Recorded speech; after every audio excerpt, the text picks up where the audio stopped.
Eu acho que interesse nacional é algo que deveria estar por trás das emendas parlamentares, mas, infelizmente, a gente vê que não é bem por aí.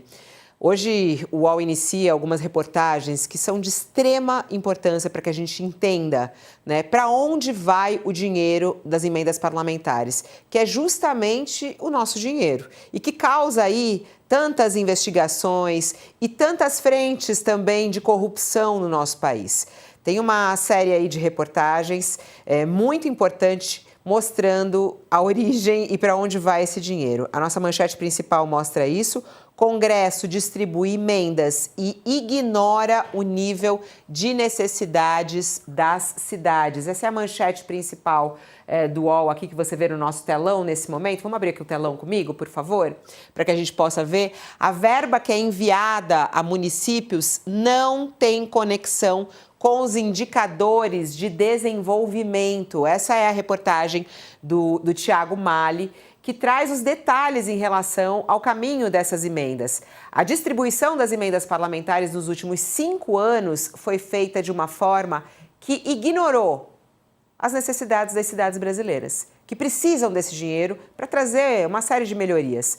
Municípios com graves problemas de infraestrutura e pobreza receberam menos recursos por habitante do que cidades com características semelhantes e de melhores índices de desenvolvimento. Mais um trabalho do jornalismo investigativo do UOL, que fez um levantamento sobre a distribuição de 106 bilhões de reais em pagamentos e emendas parlamentares a municípios.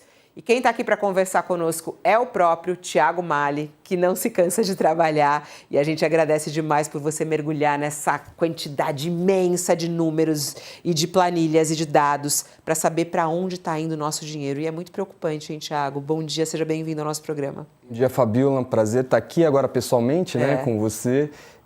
E a gente tem trabalhado bastante, enfim, nessa série de reportagens sobre emendas. O nosso objetivo é tentar mostrar um pouco o que tem sido feito com esse dinheiro. É muito importante mostrar pelo seguinte: os recursos não obrigatórios, né, que a gente chama de discricionários do governo federal, de cada R$ desses recursos, eles passaram a ser gastos pelas emendas parlamentares. Então, tudo que o governo tem para gastar de dinheiro, que não é para pagamento de salário ou para pagamento de estrutura, que ele tem que fazer de qualquer forma, passou a ser gasto ali com o aval dos parlamentares, distribuindo, dizendo para onde que deve ser, esse dinheiro deve chegar. De cada R$ também de investimento. É muito dinheiro que está sendo decidido o destino pelos congressistas. E daí a gente se perguntou se o que está sendo feito com esse dinheiro tem aderência ali com o nível de necessidade dos municípios, dos locais que estão distribuindo. A gente sabe que no Congresso, né, Fabíola, o presidente Hugo Motta, ele sempre tem dito que as melhores pessoas para descobrir onde se precisa mais, para destinar esse tipo de recursos, são os próprios congressistas, os próprios parlamentares. E o que a gente fez foi ver o nível de necessidade das cidades. Tem alguns níveis, alguns indicadores que a gente chama de índices de desenvolvimento municipal, tem um da Firjan, tem o outro que é o IPS, que medem mais ou menos o nível de carência das cidades, quanto que a cidade é desenvolvida ou não.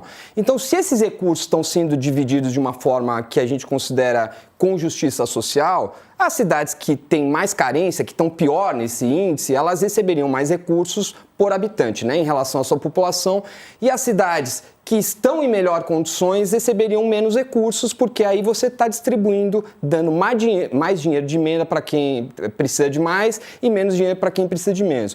Quando a gente juntou esses dados para verificar se havia uma correlação positiva, ou seja, se as cidades mais necessitadas estavam precisando, estavam recebendo mais desses recursos, o que a gente viu é que não existe essa correlação. E essa correlação... Tem até um mapa, né? Eu acho que fala um pouco... Vamos colocar esse mapa, que são os estados pequenos que receberam mais emendas por habitantes.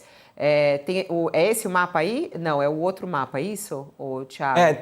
Tem alguns mapas que a gente falou, acho que você está se referindo ao mapa maior, que está mais para o fim da reportagem. E a gente fez... Quais são as razões? Por que as cidades não estão, né, recebendo tanto quanto deveriam, se fosse por uma forma de justiça social? Explica esse mapa para a gente aí, que são os estados que receberam mais emendas por habitantes, dinheiro por habitante e dinheiro considerado por indicador.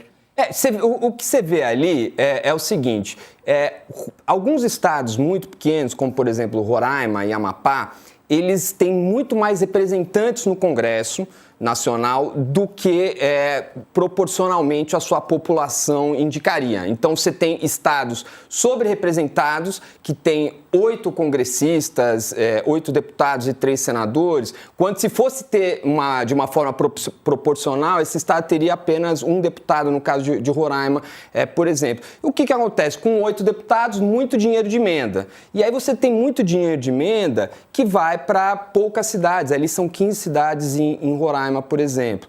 Então, cidades de Roraima acabam sendo muito beneficiadas. Só que você tem estados que têm a situação oposta. O Pará, por exemplo, é um estado que é subrepresentado ali no Congresso Nacional, ou seja, ele tem menos congressistas do que nessa relação proporcional de deputados e senadores por habitante. O que acontece com o Pará? As cidades acabam recebendo muito menos recursos do que as outras. Mesmo as cidades estando em pior condição, sendo mais pobres, tendo menores indicadores de desenvolvimento, só o fato dela estar no Pará faz com que ela tenda a receber muito menos recursos que as outras. Isso é um dos problemas, Fabíola, mas não é o único. Tem outros problemas também relacionados à política.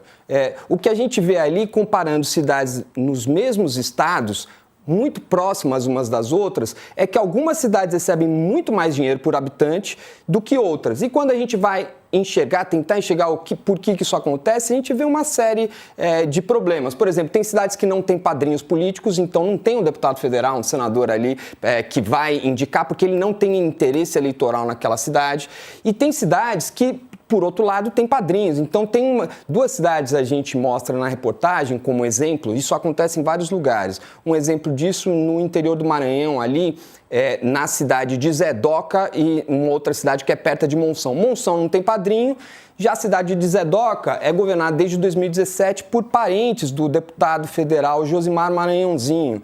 E o que acontece? Josimar, ele destina muito de recursos para essas cidades, mas não destina tantos recursos para as outras cidades ali do entorno. Então, você tem uma distribuição de verba federal que não é feita da melhor maneira possível, da maneira mais justa. É feita seguindo critérios eleitorais. Gente, eu recomendo total essa reportagem do Thiago. Traz todos os detalhes em relação à distribuição das emendas. Mais reportagens devem ir por aí. Eu queria muito a análise também do Josias a respeito disso. Josias, o que você achou desse levantamento feito pela equipe de investigação aqui do UOL, aqui sob a liderança também do Thiago Mali? E hoje até tem uma pesquisa Quest que diz que 82% dos brasileiros dizem que as emendas têm desvio ou corrupção. Os brasileiros já não acreditam mais que as emendas realmente tenham um bom objetivo. As emendas parlamentares se converteram, Fabíola, numa outra modalidade de crime, né? E é um crime cada vez mais organizado. E a rotina da roubalheira deixa de ser rotina e passa a ser emergência quando o processo perde um elemento básico, que é o recato. E hoje o desvio é feito sem a menor preocupação de exibir algum recato. Perdeu-se o recato. E aí, reportagens como essa, que nós estamos expondo hoje no UOL, elas mostram a que leva, além do assalto, o que é que essa distorção produz. Os parlamentares, quando mastigam verbas públicas assim, de forma tão assintosa e sem preocupação com o interesse público, produzem essa distorção. Municípios que têm determinadas necessidades, eles deixam de ser atendidos, porque não importa ao deputado, ao senador ou à parte deles que se serve dessas emendas parlamentares, atender ao interesse público, ao interesse da comunidade, de olho nos indicadores científicos. Esse município tem tal necessidade, aquele tem outra necessidade. Não, o parlamentar está munido do propósito de atender a sua própria necessidade. Ainda quando é bem intencionado o parlamentar, não vou atender ao meu município, mandar dinheiro para o meu município, e aí alguns deles não têm o interesse em afanar um pedaço da verba, mas não há critério técnico da distribuição. E aí vai para o município que não tem, manda-se um caminhão de lixo para um determinado município em que a necessidade não é um caminhão de lixo, é uma manilha, é o atendimento a necessidades de saneamento. Então, agora há um interesse do ministro Flávio Dino. Produziu-se dias atrás uma audiência de conciliação, mais uma, em que o ministro Flávio Dino já não discute apenas a transparência e a necessidade de dar alguma rastreabilidade a esse recurso, saber para onde vai e o que está sendo feito. Não, ele agora já está questionando a obrigatoriedade no pagamento das emendas. Essa natureza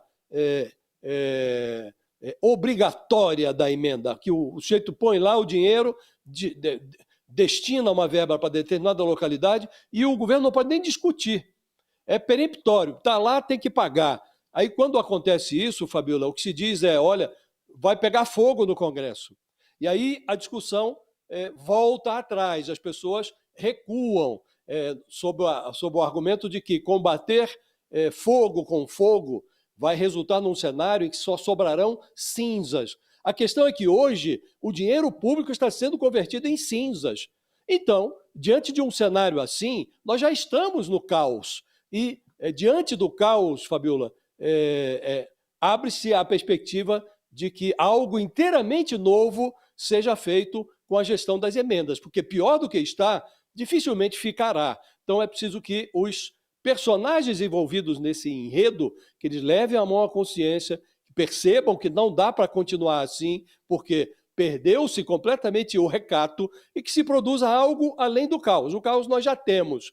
E quando uma sociedade está diante de algo caótico, como disse, abre-se a perspectiva de que algo inteiramente novo seja colocado no lugar. Se não for colocado, aí nós chegaremos ao estágio das cinzas. Hoje estão torrando, o orçamento público, Fabiola, virou uma usina de torrefação de verbas extraídas do bolso do contribuinte. É preciso que algo diferente seja feito.